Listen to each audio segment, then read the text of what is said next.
Hi, thanks for listening. Wow, what a question.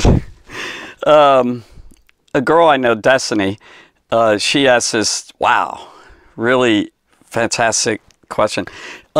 Really different. I love how youth come up with some of the craziest, deepest sort of questions. You go, whoa, how'd she come up with that scenario? Or he came up with that idea.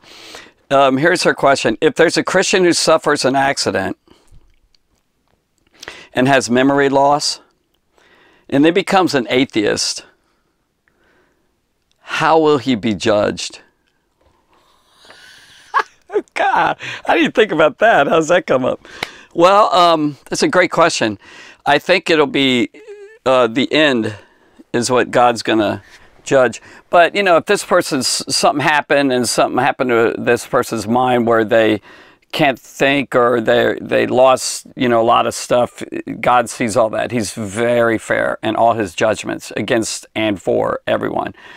And so, I don't know, maybe something just messed up his mind, and God knows that and understands. So he'll judge that person correctly and right, and especially if something's wrong with the mind now because he loses his personality and everything else.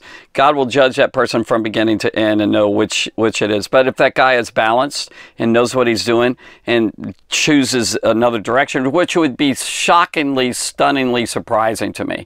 I don't think it would happen. I think if you did lose your memory, still your heart and your personality and your soul and everything, I don't think that's going to change. And I think they'd recognize, I don't know my name and I don't know, you know, where am I at, and they start learning and they find out about Jesus again, or if they don't even know that. Most people in amnesia, I don't think, they have language, they can remember all sorts of stuff. It's possible, but maybe they didn't remember that they were Christian. Maybe that's part of their amnesia. So we'll go with the scenario. Let's say it's legit. Well, the person has to discover Jesus again, I guess, you know, and the Lord knows, and the Lord didn't leave him or her. So I think chances are the Spirit of God will lead that person right up towards Jesus again. That's my guess. Great question, Destiny. But anyway, I think I answered it there.